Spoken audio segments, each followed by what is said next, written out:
لبيك اللهم لبيك لبيك لا شريك لك لبيك. Assalamualaikum warahmatullahi wabarakatuh. A'udzu billahi minasy syaithanir rajim. Bismillahirrahmanirrahim. Subhanallahi walhamdulillahi wa la ilaha illallah wallahu akbar.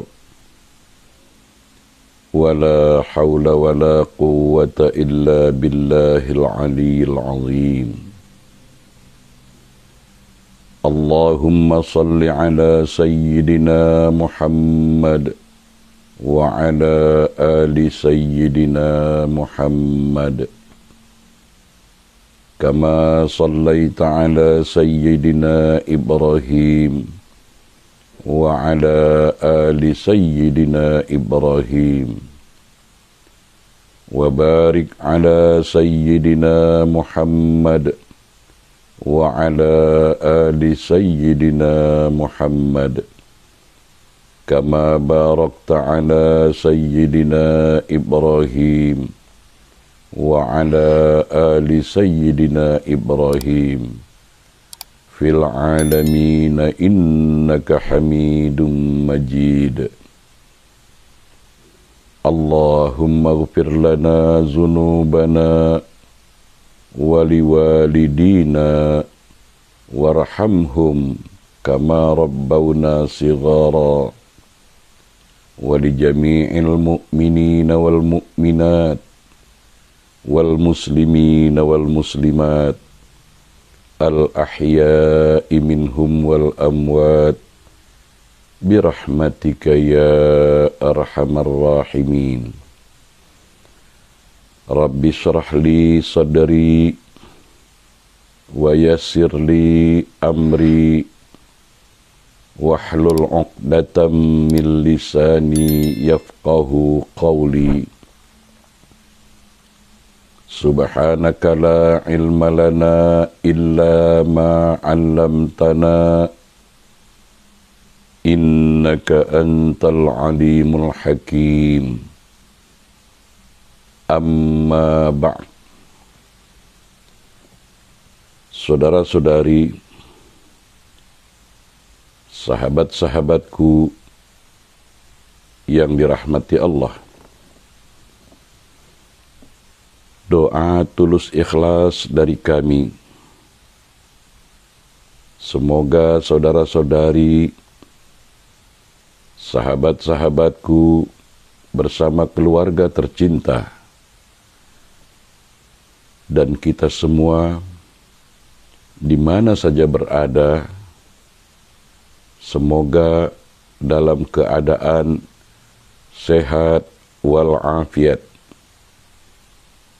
dalam iman dan takwa, senantiasa bersyukur dan bersabar, baik dalam keadaan susah maupun senang,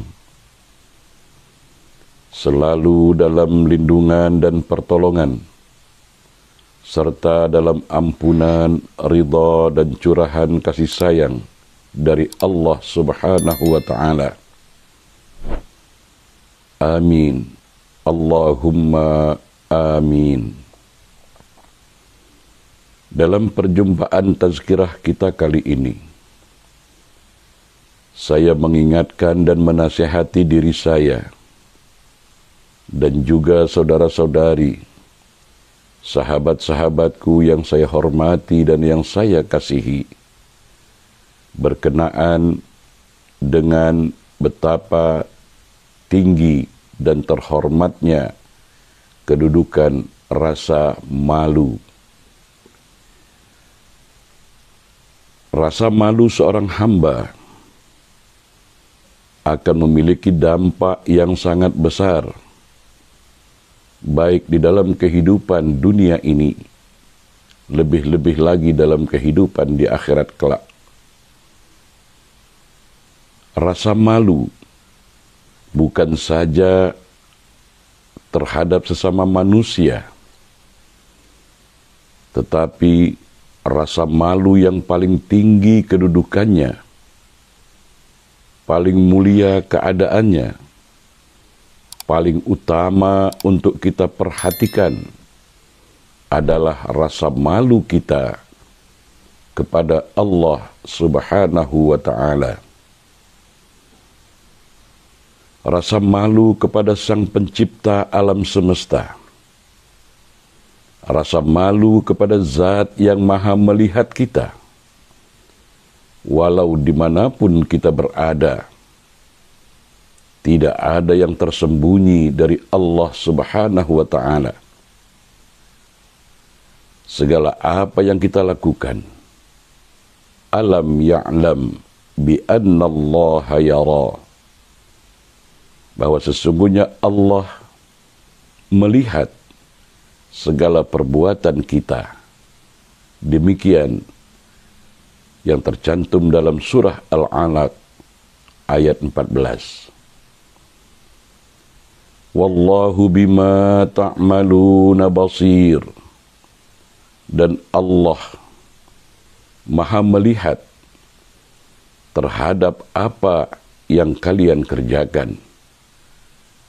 Surah Al-Baqarah ayat 265. Rasa malu kepada Allah Subhanahu wa Ta'ala hendaknya kita sadari bahwa ketika kita di tengah keramaian, di saat kita dilihat dan diawasi oleh orang lain, maupun dalam keadaan tersembunyi, dikala sepi seorang diri, rasa malu kita kepada Allah Subhanahu wa Ta'ala harus tetap kita sadari dan kita yakini.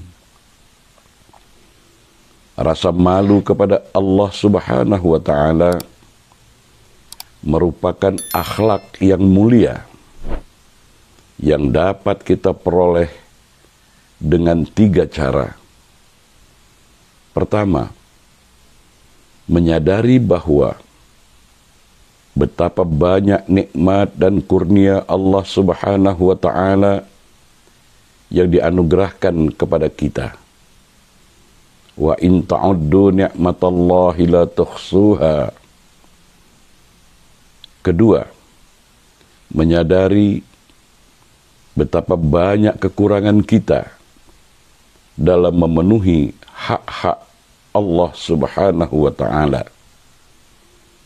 Dan yang ketiga, kita berusaha untuk memiliki kesadaran bahwa Allah Subhanahu wa Ta'ala melihat di setiap segala keadaan gerak-gerik kita, di setiap saat dan dimanapun kita berada. Apabila perasaan ini sudah terkumpul di dalam hati sanubari seorang hamba, maka ia akan merasakan rasa malu yang begitu kuat kepada Allah Subhanahu wa Ta'ala. Lalu dari sifat rasa malu inilah muncul kebaikan-kebaikan lainnya. Sebagaimana sabda baginda Rasulullah sallallahu alaihi wasallam, al-haya la ya'ti illa bi khair. Rasa malu itu akan mendatangkan kebaikan. Rasa malu kepada Allah Subhanahu wa Ta'ala, kita dapat menjaga diri dari akhlak yang rendah. Kita dapat menjaga dan menghindari muamalah yang buruk, dan dapat mencegah kita dari perbuatan yang haram. Jiwa kita akan terdorong dan tergerak untuk memperhatikan dan melakukan akhlak-akhlak yang mulia dan adab perilaku yang indah. Saudara-saudari, sahabat-sahabatku yang saya hormati dan yang saya kasihi, rasa malu bukanlah sebuah kalimat yang hanya meluncur dari lidah kita. Akan tetapi, ia adalah sebuah gerakan dari hati yang melahirkan perbuatan-perbuatan baik dan menghindar dari perbuatan-perbuatan yang buruk. Saudara-saudari, sahabat-sahabatku, mari kita perhatikan dan hayati hadis dari Abdullah bin Mas'ud radhiyallahu an, bahwa baginda sallallahu alaihi wasallam bersabda, "Istahyu minallahi haqqal haya." Hendaklah kalian merasa malu kepada Allah dengan sebenar-benar malu. Al-istihya minallahi haqqal haya. Barang siapa yang malu kepada Allah dengan sebenar-benar malu, akan nampak tanda yang pertama, an tahfazar ra'sa wa ma wa'a. Maka hendaklah ia menjaga kepala dan apa yang ada di dalam kepala ini. Wal batna wa ma hawa. Hendaklah menjaga perut dan apa yang ada di dalam perut itu. Wal tazkurul maut wal bila. Dan hendaklah dia selalu ingat akan kematian dan ingat akan menjadi busuknya jasad. Wa man aradal akhirah taraka zinatad dunya. Barang siapa yang menginginkan kehidupan akhirat, hendaklah ia meninggalkan perhiasan dunia. Faman ya'mal dzalik faqad istahya minallahi haqqal haya. Barang siapa yang mengerjakan demikian, maka sungguh telah malu kepada Allah dengan sebenar-benar malu. Hadis riwayat At-Tabrani. Saudara-saudari, sahabat-sahabatku rahimakumullah, dalam kesempatan tazkirah ini kita akan membahas salah satu terlebih dahulu tentang menjaga salah satu bagian dari tubuh kita, yaitu kepala. Sedangkan pembahasan anggota tubuh yang lain yang diterangkan dalam hadis ini, insya Allah akan kita sambung dan kita lanjutkan pada episode-episode berikutnya. Rasa malu yang diterangkan dalam hadis ini adalah menjaga kepala, apa yang ada di sekitar kepala kita ini, dan juga yang berada di dalam kepala kita. Yang pertama, di kepala terdapat indera penglihatan, yaitu berupa mata, yang harus benar-benar kita jaga. Mata dianugerahkan oleh Allah Subhanahu wa Ta'ala agar kita dapat melihat betapa indahnya alam semesta ciptaan Allah. Dengan mata kita dapat melihat jalan kemana arah kita akan melangkah. Dengan mata kita dapat membaca ayat-ayat Allah yang tertulis dan ayat-ayat Allah yang tercipta. Maka beruntung dan berbahagialah orang yang dapat menggunakan dan mensyukuri nikmat mata untuk hal-hal yang baik. Namun, betapa meruginya dan menderitanya orang yang tidak dapat menggunakan matanya dengan benar. Kita berlindung kepada Allah Subhanahu wa taala dari firman-Nya yang diterangkan dalam surah Al-Isra ayat 72. Wa man kana fi hazihi a'ma fahuwa fil akhirati a'ma wa adallu sabila. Dan barang siapa yang buta di dunia ini, maka di akhirat dia akan lebih buta dan tersesat jauh dari jalan kebenaran. Saudara-saudari, sahabat-sahabatku, ada juga orang yang menggunakan sorot matanya penuh kesombongan.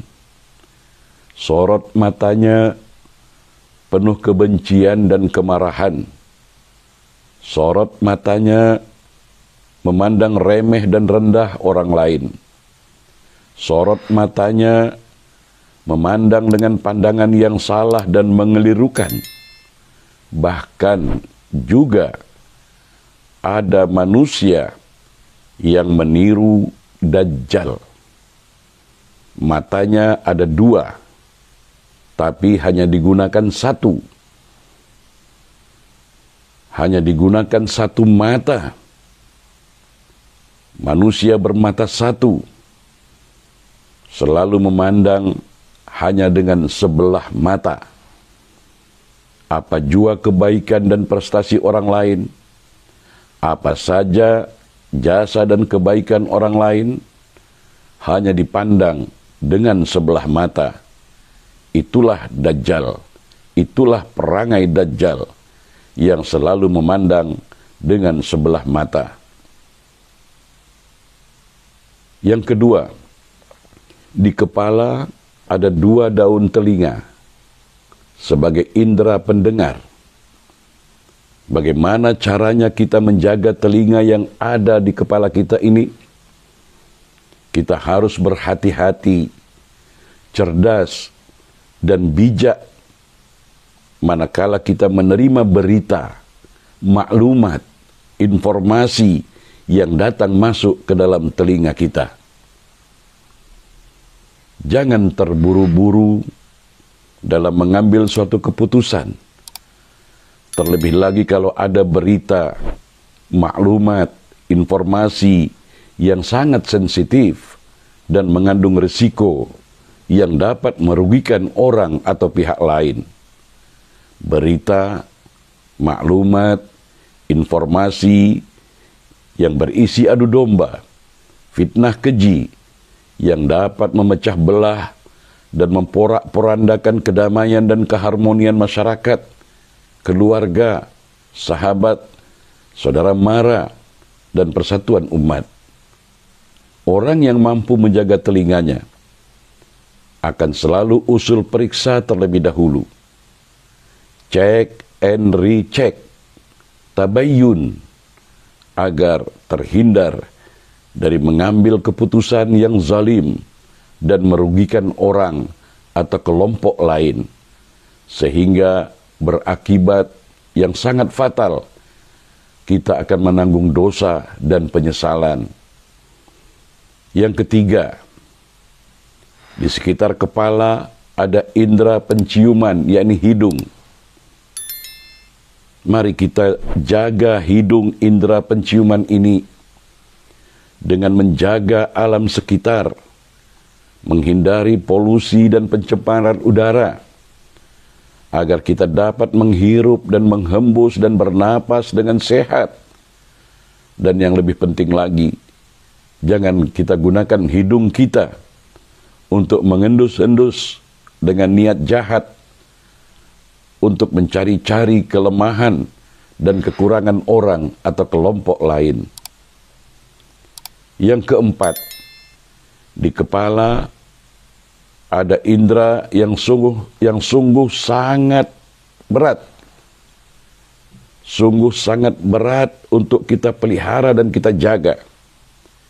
Indera tersebut berupa seketul daging yang tidak bertulang, kecil bentuknya, tapi dapat membuat selamat dan juga dapat membuat kehancuran seseorang.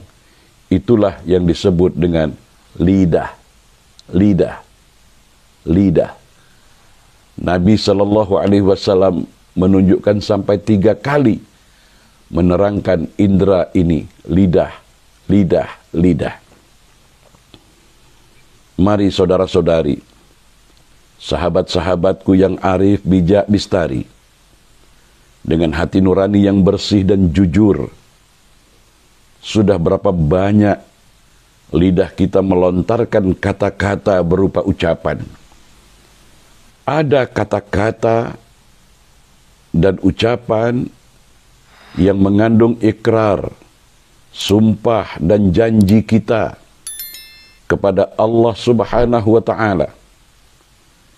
Ketika kita sedang melaksanakan sholat, di mana ucapan dari sejak niat, takbiratul ihram, doa iftitah, membaca surah Al-Fatihah, membaca surat atau ayat-ayat lazim, ucapan ruku, ucapan i'tidal, ucapan sujud, ucapan duduk di antara 2 sujud, ucapan ketika kita tahiyat awal dan tahiyat akhir, dan ucapan salam ke kanan dan salam ke kiri. Semuanya itu mempunyai nilai dan beban moral bagi kita untuk kita buktikan, untuk kita pertanggungjawabkan dalam tindak tanduk perbuatan kita sehari-hari, dikala kita berinteraksi dan bergaul di tengah masyarakat. Terlihat bagaimana akhlak, perilaku orang yang benar-benar telah mendirikan sholat. Jangan sampai ibadah sholat kita menghasilkan sifat munafik, sebagaimana diterangkan dalam surah keempat, surah An-Nisa ayat 142. Innal munafiqina yukhadi'una Allah. Sesungguhnya orang-orang munafik itu hendak menipu Allah. Wa huwa khadi'uhum. Tetapi dialah, yakni Allah, yang menipu mereka.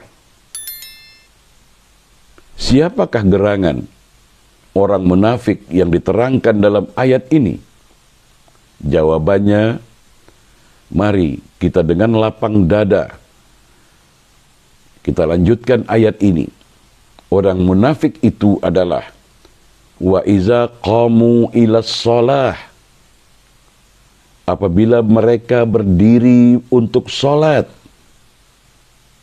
qamu kasala, mereka lakukan dengan malas.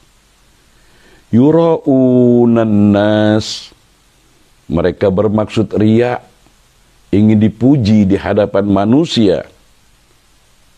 Wala yazkurunallaha illa qalila, dan mereka tidak mengingati Allah kecuali sedikit sekali.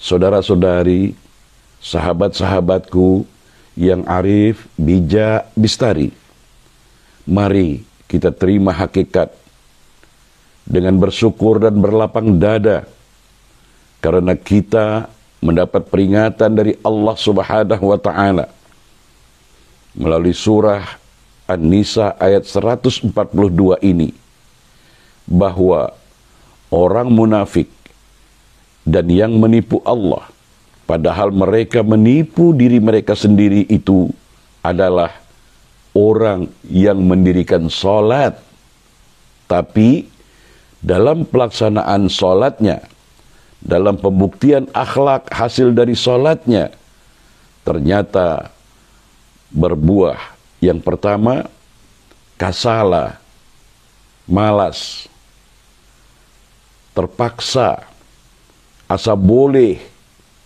sekedar melepas batuk di tangga, dan sebagai rutinitas belaka, hanya karena takut neraka dan berharap masuk surga, melaksanakan sholat dengan mengharap imbalan murah rizki, melakukan sholat hanya ketika menghadapi masalah-masalah duniawi, tidak menghasilkan tercegah dari perbuatan keji dan mungkar dalam pergaulan sehari-hari, masih saling membenci, saling hasad dengki mendengki, saling fitnah memfitnah, dan masih banyak lagi sifat-sifat tercela, perbuatan maksiat dan dosa-dosa lainnya.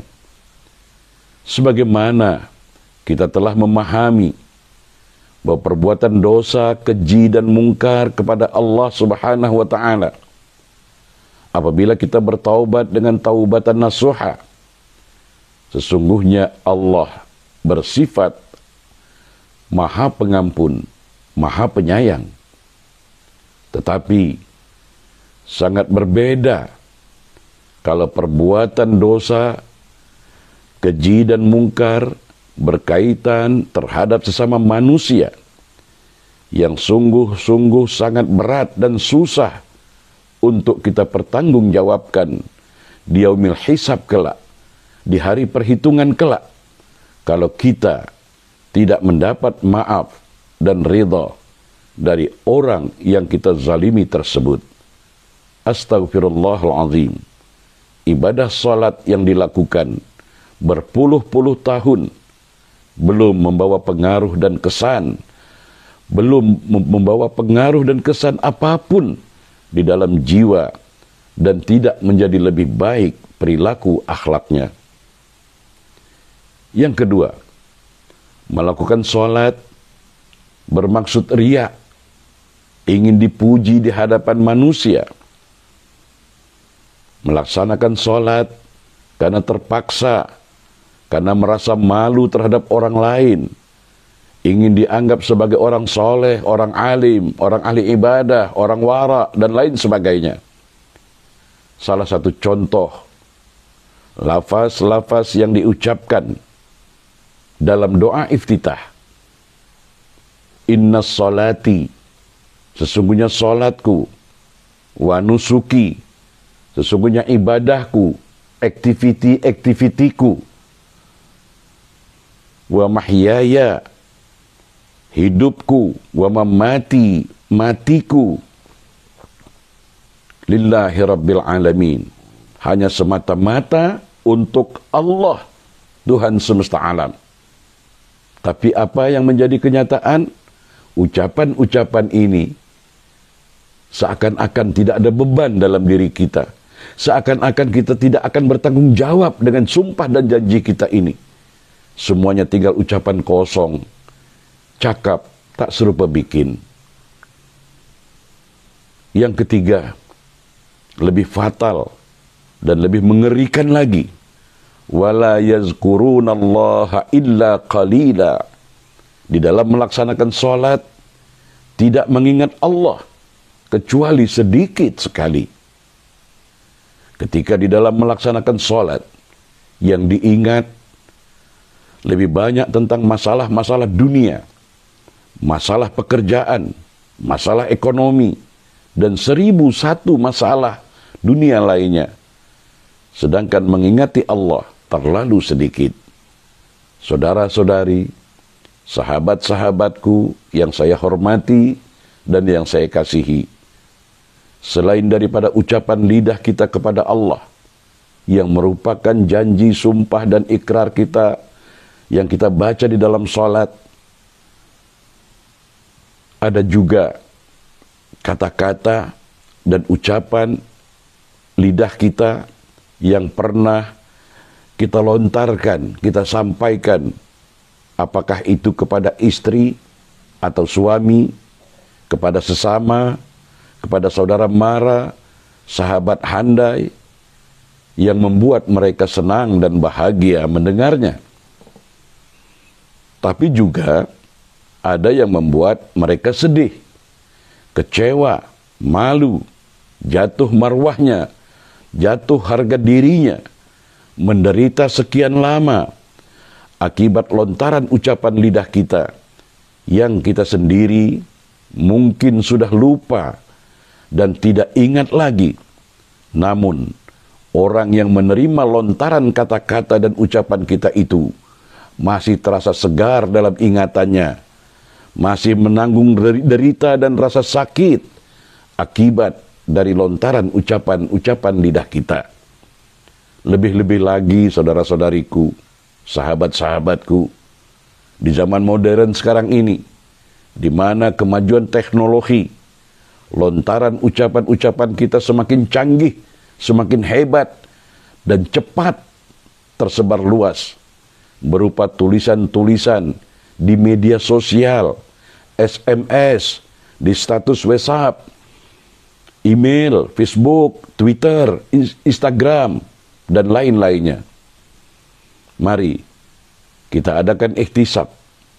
Kita buat perhitungan dalam diri kita dengan jujur dan ikhlas.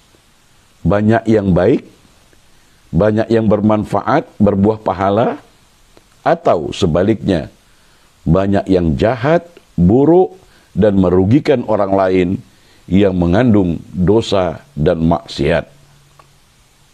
Yang kelima, yang ada di kepala kita ini adalah otak. Yang ada di dalam ini, otak.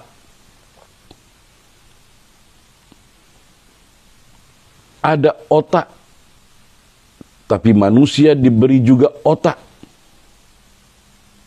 Binatang ada otak. Kita manusia juga ada otak. Otak manusia harus berfungsi sebagai akal pikiran yang sehat dan cerdas.